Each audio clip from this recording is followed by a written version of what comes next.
السلام عليكم ورحمة الله وبركاته.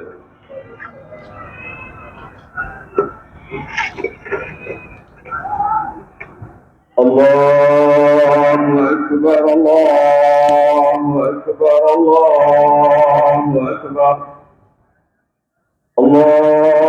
أكبر الله أكبر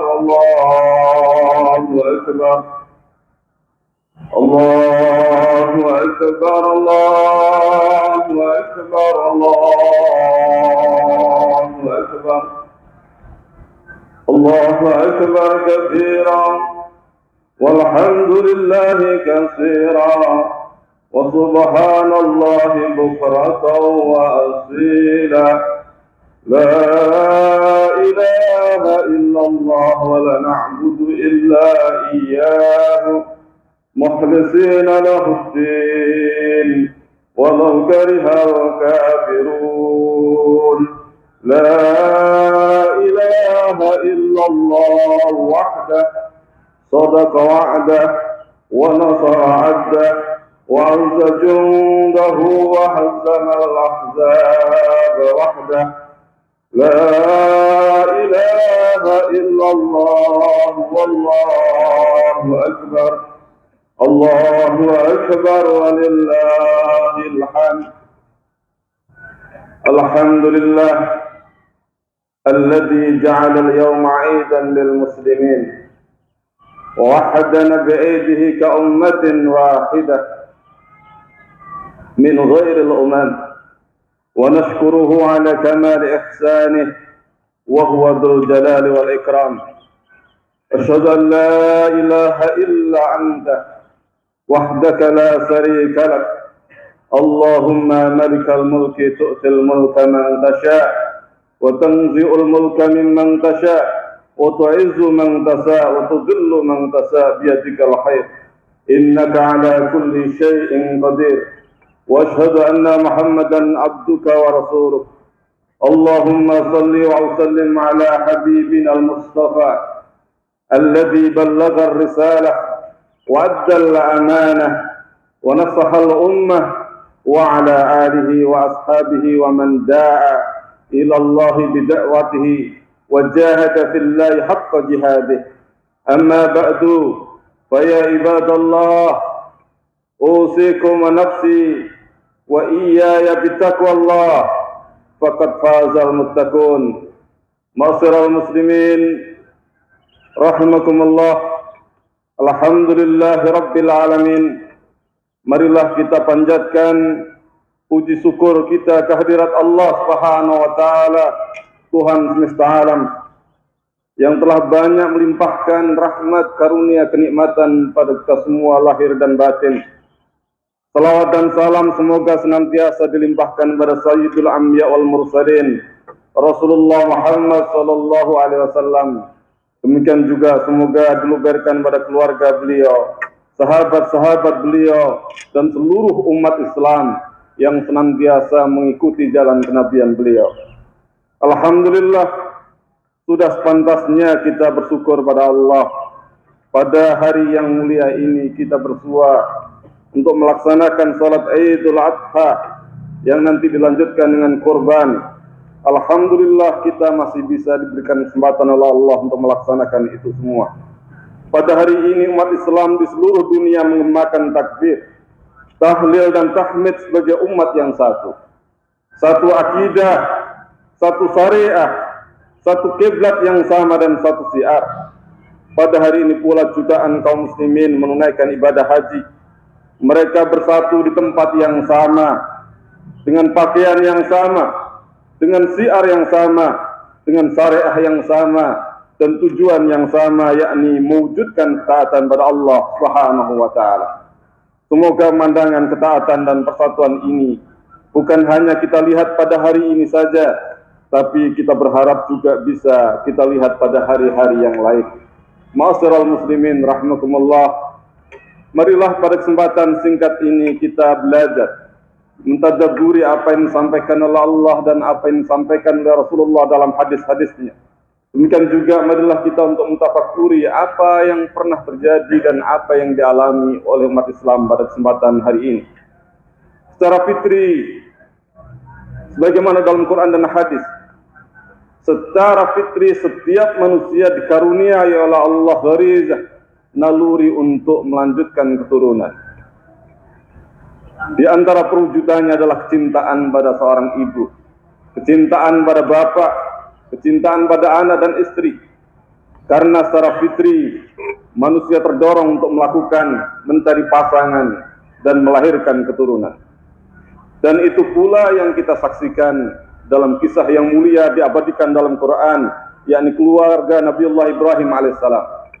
Nabiullah Ibrahim alaihissalam sebagai manusia, beliau juga menginginkan kehadiran seorang anak.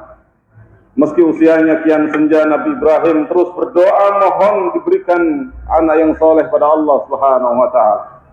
Allah pun kemudian berkenan mengabulkan doa beliau dalam surat As-Saffat, Rabbi habli minas salihin fabassarnahu bi ghulamin halim. Ya Rabb, anugerahkanlah padaku seorang anak yang saleh. Maka kami beri kabar dia Ibrahim, kabar gembira dengan seorang anak yang sangat sabar. Bagi Ibrahim alaihissalam, Ismail adalah buah hati, harapan dan kecintaannya yang telah sangat lama dinantikan, didambakan kehadirannya. Layaknya Ismail seperti satu-satunya pohon hijau yang tumbuh di kebun gersang milik seorang petani tua. Ismail mendatangkan kebahagiaan dalam hidup Ibrahim. Ismail pun merasakan penuh kasih sayang dan cinta ayahnya Ibrahim. Akan tetapi di tengah rasa bahagia itu turunlah perintah Allah pada Ibrahim untuk menyembelih putra kesayangannya. Allah Subhanahu wa ta'ala berfirman, "Falamma balagha ma'hu sa'ya, qala ya bunayya inni ara fil manam anni adbahuka fanzur madza tara." Maka tatkala anak itu telah sampai pada umur yang sanggup berusaha bersama Ibrahim, Ibrahim berkata, "Hai anakku, sesungguhnya aku melihat dalam mimpi bahwa aku menyembelihmu. Maka pikirkanlah apa pendapatmu." Allahu Akbar, Allahu Akbar, Allahu Akbar, la ilaha illallah, Allahu Akbar, Allahu Akbar, walillahil hamd. Hadirin jamaah rahimakumullah, dalam perintah ini Ibrahim menghadapi dua pilihan: mengikuti perasaan hatinya dengan menyelamatkan Ismail, atau menaati perintah Allah dengan mengorbankan putra kesayangannya. Buat Ibrahim di hadapannya terbentang ada dua pilihan: mengedepankan kecintaan yang tinggi, al-mahabbatul ulya, yakni kecintaan pada Allah, atau lebih mengutamakan kecintaan yang rendah, al-mahabbatul adna, yakni kecintaan pada anak, harta dan dunia, serta menyadari anak yang dicintainya itu sebagai karunia Allah, atau malah menjadikannya sebagai andada, yakni pesaing-pesaing Allah yang dicintai sama kadarnya, atau bahkan melebihi kecintaannya pada Allah Subhanahu wa ta'ala.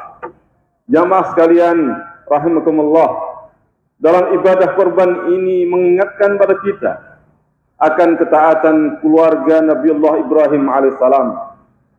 Yang bisa kita catat yang pertama, ketaatan Ibrahim kepada Allah yang telah memerintahkan beliau untuk meninggalkan istri dan putranya tercinta di lembah gersang tanpa tumbuhan.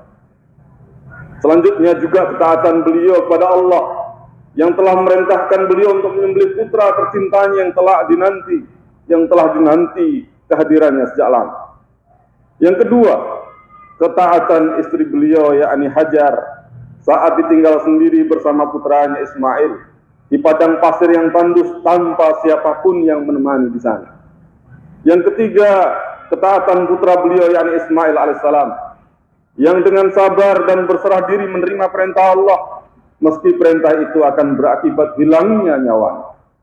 Perintah amat berat itu pun disambut Ismail dengan penuh kesabaran. Dia pun mengukuhkan keteguhan jiwa ayahandanya dengan mengatakan, "Qala ya abati if'al ma tu'maru, satajiduni insyaallah minas sabirin." Wahai ayahku, lakukanlah apa yang diperintahkan padamu. Insyaallah engkau akan mendapatiku termasuk orang-orang yang sabar. Dan tepat ketika pisau tajam itu menyentuh kulit leher Ismail, Allah dengan kekuasaannya menggantikan dengan seekor domba. Falamma aslama wa tallahu lil jabin wa nadainahu ayya Ibrahim qad sadaqta ar-ru'ya inna kadzalika nadzil muhsinin inna hadza lahuwal bala'ul mubin wa fadainahu bidhibhin adin. Tatkala keduanya telah berserah diri dan Ibrahim membaringkan anaknya di atas pelipisnya, dan kami panggil dia, hai Ibrahim, sesungguhnya engkau telah membenarkan mimpi itu. Sesungguhnya demikianlah kami memberi balasan pada orang-orang yang berbuat baik. Sesungguhnya ini benar-benar suatu ujian yang nyata, dan kami tebus anak itu dengan seekor sembelian yang sangat besar. Allahu Akbar, Allahu Akbar, Allahu Akbar, la ilaha illallah, Allahu Akbar, Allahu Akbar, walillahil hamd. Jamaah sekalian, seperti itulah ketaatan sejati harusnya seorang muslim pada Allah Subhanahu wa taala. Sebuah ketaatan mutlak tanpa batas. Maka sekarang coba kita bayangkan, ada sesuatu yang kita cintai, yang deminya kita rela mengorbankan apa saja, maka sesungguhnya itulah Ismail dalam tanda kutip, Ismail kita. Ismail kita adalah setiap sesuatu yang dapat melemahkan iman dan dapat menghalangi diri kita menuju taat pada Allah. Setiap sesuatu yang dapat membuat diri kita tidak mendengarkan perintah Allah dan menyatakan kebenaran. Ismail kita adalah setiap sesuatu yang menghalangi untuk melaksanakan kewajiban-kewajiban. Setiap sesuatu yang menyebabkan kita mengajukan alasan-alasan untuk menghindar dari perintah Allah Subhanahu wa taala. Maka dalam hidup ini pantas kita untuk mengidentifikasi, memahami dan menemukan apa dan siapakah Ismail kita itu. Mungkin bisa jadi Ismail itu adalah seorang manusia, seperti anak, istri, suami, orang tua, atau siapa saja. Bisa pula harta benda, pangkat, jabatan, atau kedudukan. Bisa juga Ismail kita itu berupa ideologi, pandangan hidup seperti kapitalisme, sosialisme, komunisme, atau ideologi lain yang tidak bersumber dari nilai-nilai tauhid. Allahu Akbar, Allahu Akbar, Allahu Akbar, la ilaha illallah, wallahu akbar, Allahu Akbar, walillahil hamd. Hadirin jamaah salat Idul Adha rahimakumullah. Kita bisa saksikan ketaatan mutlak ini ditunjukkan oleh jamaah haji juga pada hari ini. Saat menunaikan rangkaian manasik haji, mereka tidak pernah mempertanyakan mengapa harus begini, mengapa harus begitu. Semua rangkaian ibadah haji tauqifiyah mereka tunaikan dengan penuh ketundukan dan kepatuhan total pada Allah yang telah menetapkan tata cara manasik haji, meskipun akal mereka tidak mampu memahami. Seharusnya ketaatan mutlak semacam ini juga diwujudkan oleh kaum muslimin dalam seluruh aspek kehidupan mereka. Seorang muslim akan meyakini bahwa di balik ketaatannya menjalankan semua perintah Allah, pasti ada kebaikan. Allah Subhanahu wa taala tidak akan menyia-nyiakan hambanya yang taat menjalani syariahnya, sebagaimana perkataan Hajar, istri Nabi Ibrahim alaihissalam, ketika ditinggal di lembah tandus seorang diri bersama putranya. Dia mengatakan dalam satu riwayat Imam Bukhari, "Idzan la yudayyi'una Allah." Idzan la yudayyi'una Allah. Kalau begitu Allah pasti tidak akan menyia-nyiakan kita. Dalam hadis qudsi, Allah Subhanahu wa taala berfirman, "Wa inni idza utitu raditu wa idza raditu baraktu wal barakatu minni tudrikul ummatu ba'dal ummah." Sesungguhnya aku jika ditaati pasti aku ridha. Jika aku telah ridha pasti aku memberikan keberkahan. Keberkahanku itu akan dirasakan oleh umat demi umat.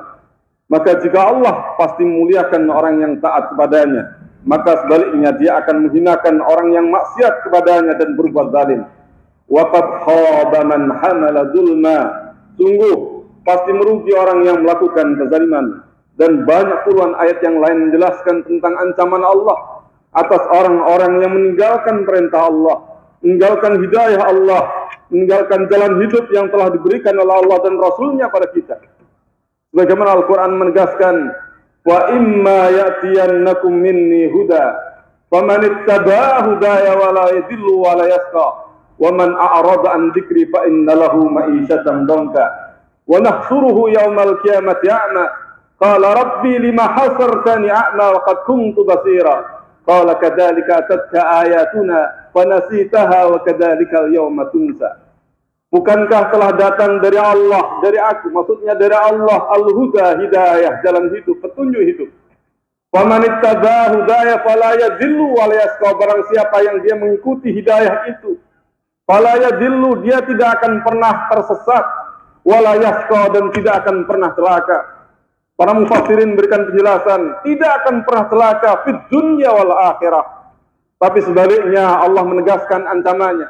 Wa man a'rada an dzikri, maka barang siapa yang dia berpaling dari peringatan Allah, ma huwa fil Qur'an wa ma fi sunnah, apa yang ada dalam Quran dan sunnah, fa inna lahu ma'isyatan dongka, maka sungguhnya dia akan dapatkan kehidupan yang dongka, aidahikan, syakkan, kehidupan yang sempit, kehidupan yang jauh dari rasa bahagia, kehidupan yang jauh dari rasa tentram, damai, baik di dunia ataupun di akhirat. Bahkan Allah mengabarkan nanti kita akan dikumpulkan, wa nahsuruhum yaumal qiyamati a'ma, dikumpulkan oleh Allah semua kita ini dalam keadaan buta. Kemudian pada protes orang-orang yang meninggalkan tuntunan Quran itu, lima hasartani a'ma wa qad kuntu basira, Tuhai Allah, kenapa engkau himpun kami dalam keadaan buta, sementara dulu kami dalam keadaan melihat ketika hidup di dunia. Maka Allah menegaskan, demikian itu karena datang ayat-ayat pada kalian dan kalian melupakannya, maka wa kadzzalikal yauma tunsa, maka pada hari itu juga kalian dilupakan oleh Allah Subhanahu wa taala. Wa na'udzubillah min dzalik.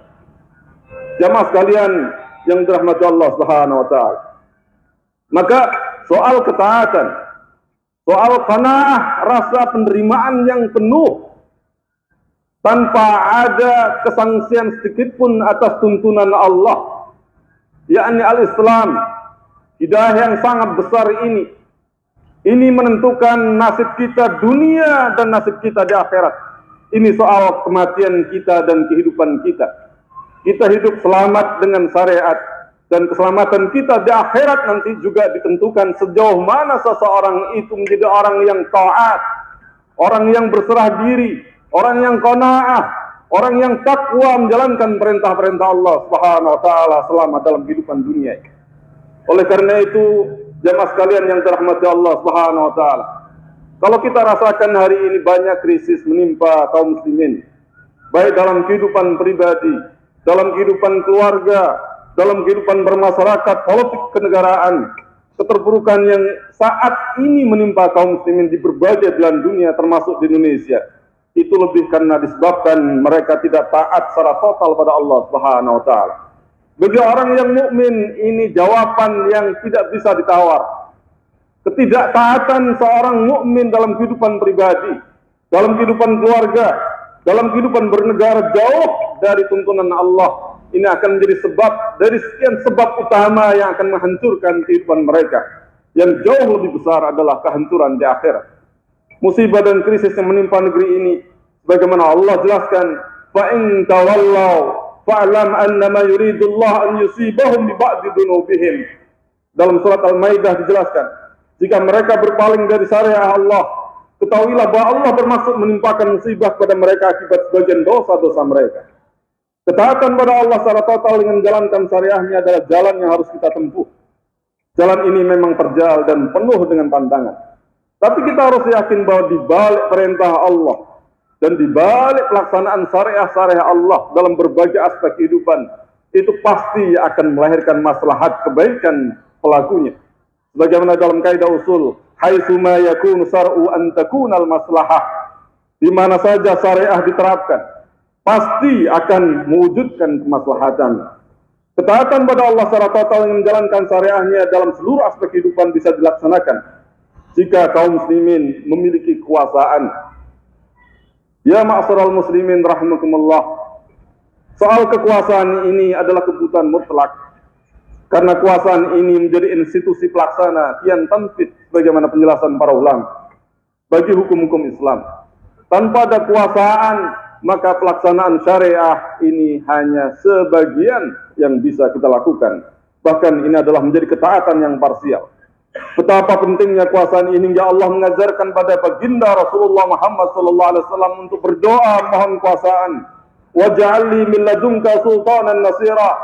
Dalam surat Al-Isra, jadikanlah ya Allah bagiku dari sisimu kekuasaan yang selalu menolong. Terkait ayat ini Ibnu Katsir mengatakan, kata ada berkata tentang ayat ini, sesungguhnya Nabi Allah tahu bahwa beliau tidak memiliki kekuatan atas agama ini kecuali dengan kekuasaan. Karena itu beliau memohon kekuasaan yang bisa menolong kitab Allah, kekuasaan yang bisa menolong hukum Allah, kekuasaan yang bisa menolong pelaksanaan kewajiban-kewajibannya, dan kekuasaan yang bisa menolong untuk menegakkan agama Allah Subhanahu wa taala. Allahu Akbar, Allahu Akbar, Allahu Akbar walillahil hamd.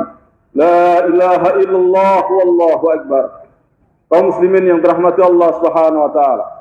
Pada hari raya yang agung ini kita juga diingatkan jutaan kaum muslimin dari seluruh penjuru dunia berkumpul di Mekah Al-Mukarramah untuk menunaikan ibadah haji. Mereka disatukan di tempat yang sama, dengan pakaian yang sama, dengan kaifiat tata cara ibadah yang sama, dengan syiar yang sama. Labbaik Allahumma labbaik, labbaik la syarika labbaik. Ya Allah, kami memenuhi panggilan-Mu. Kami memenuhi panggilan-Mu, tiada sekutu bagimu. Tapi sayang, saat ini umat Islam di seluruh penjuru dunia, saat ini umat Islam sedunia baru bisa bersatu pada saat menunaikan ibadah haji. Setelah itu kaum muslimin, mereka yang menunaikan ibadah haji kembali ke negerinya masing-masing. Mereka kembali dipecah belah dengan nasionalisme sempit. Mereka kembali dicerai-beraikan oleh perbedaan mazhab, perselisih karena beda organisasi dan kepentingan. Mereka lemah dan tidak berdaya akibat fanatisme, kesukuan, dan nasionalisme. Akibatnya umat Islam menjadi umat yang lemah, seolah-olah tidak memiliki wibawa dan tidak diperhitungkan oleh musuh-musuhnya. Kaum Yahudi terus mengusir bantai kaum muslimin saudara kita di Palestina, bahkan berusaha untuk meruntuhkan Masjidil Aqsa. Saudara-saudara kita di Rohingya terus-menerus dihinakan oleh kaum teroris Buddha radikal. Demikian juga di negeri mayoritas penduduk kaum muslimin, yakni Indonesia yang kita cintai ini. Umat Islam seringkali terus dilecehkan, dipinggirkan. Bahkan kita bisa melihat berapa waktu yang lalu pembakaran masjid di Tolikara. Itu hanya salah satu contoh bagaimana kedurjanaan orang-orang kafir terhadap kaum muslimin. Orang-orang yang benci pada Islam, pada kaum muslimin di Indonesia. Yang juga membuat kita semua bersedih adalah apa yang terjadi di Angola hari ini. Lebih dari 60 masjid di sana telah ditutup dan dihancurkan. Sementara Islam sebagai agama menjadi agama yang dilarang karena dipandang bertentangan dengan adat setempat. Bahkan di bekas jantung negara khilafah, yakni Suriah dan Irak, kaum muslimin pun tidak aman. Darah, harta, kehormatan mereka tertumpahkan begitu saja. Sesama kaum muslimin saling bunuh. Bertahun-tahun mereka hidup dihantui ketakutan yang luar biasa. Ratusan ribu penduduknya, tua, muda, pria, wanita, anak-anak, balita, berbondong-bondong meninggalkan negerinya. Entah kemana. Di Eropa mereka terdampar tanpa arah dan terlunta-lunta. Bahkan sebagian menggadaikan agamanya demi keamanan yang dia inginkan. Mengapa fenomena ini terus terjadi pada umat Islam? Kalau kita merenungkan, kalau kita tanyakan, mengapa? Sampai kapan umat Muhammad SAW ini akan terus-menerus tercerai-berai? Sampai kapan kita akan menjadi bulan-bulanan kaum kafir? Sampai kapan kita akan menjadi umat yang kerdil, yang tidak berwibawa di hadapan musuh-musuhnya? Maka sungguhnya keterpecahan belahan ini tidak akan terjadi jika umat memiliki payung, memiliki junnah, memiliki pelindung yang sangat kokoh. Umat Islam menjadi umat yang kuat jika ada payung, ada kekuatan yang melindungi. Ada penguasa yang melindungi, ada kekuasaan yang dia berdiri di atas jalan kenabian, sebagaimana Rasulullah menyatakan, yakni khilafah ala minhaj nubuwah. Al-Imam Al-Jalil Syekh Izzuddin Abdussalam, dikenal dengan julukan Sultanul Ulama, pernah mengatakan begini, laulal khilafah lam ta'amanna lana subul, wa kana ad'afana nahban li akwana. Jika kekuasaan yang dalam Islam dikenal dengan khilafah itu tidak ada, jalan-jalan tak akan aman bagi kita. Orang lemah jadi santapan orang kuat di antara kita. Jauh sebelumnya Handalah bin Said Al-Katib, salah seorang sekretaris Nabiullah Muhammad SAW, pernah berkata, pada saat ada fitnah untuk menggulingkan Khalifah Utsman bin Affan, ajabtu lima tahudun nawfi tarumun al-khilafata an tazula law zala la zala al-khairu anhum wa li akwa ba'daha dallan dalilan. Aku heran dengan apa yang diobrolkan manusia. Mereka ingin khilafah lenyap, padahal jika khilafah lenyap, kebaikan dari mereka pun lenyap. Setelah itu mereka akan hina-dina. Akhirnya jamaah sekalian yang dirahmati Allah Subhanahu wa taala, pada kesempatan khutbah yang singkat ini, marilah kita punya spirit dorongan untuk selalu bersatu padu menyatukan tekad. dan tujuan kita untuk menuju kemuliaan Islam dan kaum muslimin. Marilah kita berkontribusi untuk izal wal muslimin semaksimal kemampuan yang Allah karuniakan kepada kita. Sembari kita belajar untuk menyatukan Islam dalam kehidupan pribadi kita, menyatukan Islam dalam kehidupan keluarga kita, menyatukan Islam dalam kehidupan masyarakat bernegara kita. Karena ini adalah jawaban paripurna bagi Allah, bagi orang-orang mukmin jika dia ingin dan menghendaki kehidupan yang bahagia, kehidupan yang baldatun, thayyibatun wa rabbun ghafur, kehidupan yang sempurna dan kemudian meraih keridhaan Allah Subhanahu wa taala di akhirat kelak menjadi orang-orang yang muttaqun, orang yang beruntung, orang-orang yang dikumpulkan bersama nabinya karena kecintaan pada syariahnya, dikumpulkan dengan para ulama amilin, dikumpulkan dengan para syuhada salihin, dan menjadi orang-orang yang mendapatkan surganya Allah Subhanahu wa taala.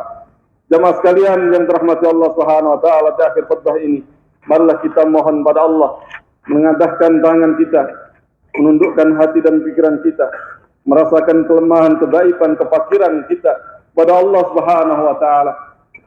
Allahumma ighfir lil muslimin wal muslimat wal mu'minin wal mu'minat al ahya'i minhum wal amwat. Allahumma ighfir lana wa liwalidayna warhamhuma kama rabbayana shighara. Allahumma ighfir lana wa liwalidayna warhamhuma kama rabbayana shighara. Allahumma ighfir lil muslimin wal muslimat wal mu'minin wal mu'minat al ahya'i minhum wal amwat.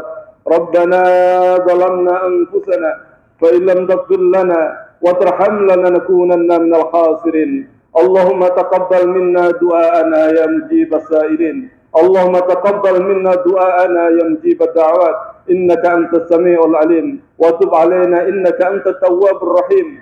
Rabbana la tu'akhidna in nasina aw akhtana. Rabbana wa la tahmil 'alaina isran kama hamaltahu 'alal ladzina min qablina. Rabbana wa la tuhammilna ma la taqata lana bih. Wa'fu 'anna waghfir lana warhamna. Anta maulana fansurna 'alal qaumil kafirin. Allahumma ya Allah ya munzilal kitab wa muhzimal ahzab ihzimul yahud wa a'wanahum wa sallibiyyin wa ansarahum wa ru'smaliyyin wa ahwanahum wa istirakiyyin wa suyu'iyyin wa asya'ahum. Allahumma ansur ummatal Islam fi kulli hal. Allahumma ansur ummatal Islam fi kulli hal. Allahumma ansur ummatal Islam fi kulli hal. Allahumma ahlik a'da'aka a'da'atin wahdul man qatala al-mu'minin. Allahumma ahlik a'da'aka a'da'atin wahdul man qatala al-muslimin. Allahumma ansurna ikhwana al-mujahidin fi kulli makan. Allahumma ansur ikhwana al-mujahidin fi kulli makan. Allah ya mujib as-sa'ilin ya qayyamatin bi rahmatika astaghis. ربنا ظلمنا أنفسنا فإن لم تغفر لنا وترحمنا لنكونن من الخاسرين. اللهم إنا نسألك دولة الخلافة على منهج النبوة تعز بها الإسلام وأهله وتذل بها الكفر وأهله واجعلنا من العاملين المخلصين بإقامتها بإذنك يا أرحم الراحمين. ربنا آتنا في الدنيا حسنة وفي الآخرة حسنة وقنا عذاب النار وقنا عذاب النار وقنا عذاب النار. سبحانك ربك رب العزة عما يصفون وسلام على المرسلين وآخر دعوتنا الحمد لله رب العالمين. الله أكبر الله أكبر الله أكبر الله أكبر الله أكبر الله أكبر الله أكبر ولله الحمد. السلام عليكم ورحمة الله وبركاته.